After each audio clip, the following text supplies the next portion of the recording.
Hi folks, I'm Matt and welcome to My Expanded Universe, a show where I go through the entire EU in chronological order as best I know how. Alright folks, it's time to give you a trilogy of short stories starring Obi-Wan Kenobi and little baby Luke. The first one's going to be Lone Wolf by Abel G. Pena. Now I've already talked about this book a little bit before. It was gone unpublished. It was supposed to be a Star Wars insider story, but it didn't get published. And then later on, StarWars.com in 2015 said, hey, yeah, we'll publish the story for you. And it came out. Now, all it is Obi-Wan protecting Luke on Coruscant, trying to get him safe passage to Tatooine. And overall, it's a pretty good story.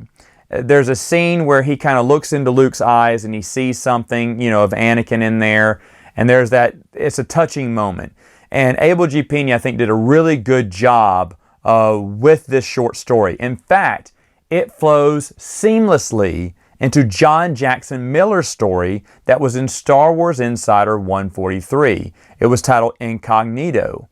Now in this one, this is where Obi-Wan's, still protecting Luke on his way to Tatooine. And when he gets there, if you read Abel G. Pena's Lone Wolf, and then you read John Jackson Miller's Incognito, they flow just right. And I think they were meant to do that. I think Abel G. Pena was supposed to write maybe part one of this story, and John Jackson Miller was supposed to write the second part. Either way, it's a nice little story from Star Wars Insider.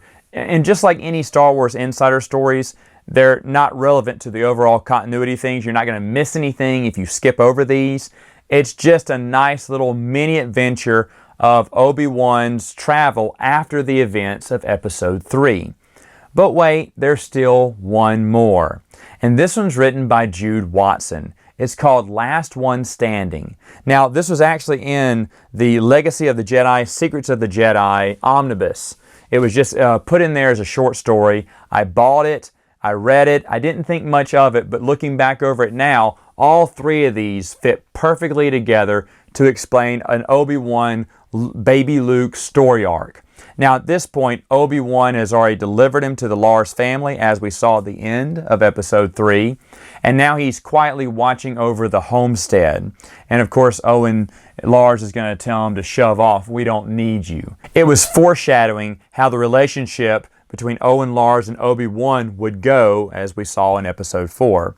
Anyway, Jude Watson does a great job. It's kind of bittersweet seeing how, Obi-Wan is kind of on his own now and Luke is basically the only hope, and a sore, little painful reminder of his failure with Anakin, or what he thinks is his failure. But overall, these three short stories are written by really three good authors. If you think about it, Abel G. Pena is great. Jude Watson, I've already raved about. John Jackson Miller, I've talked about his Old Republic comic book series, which I think is good.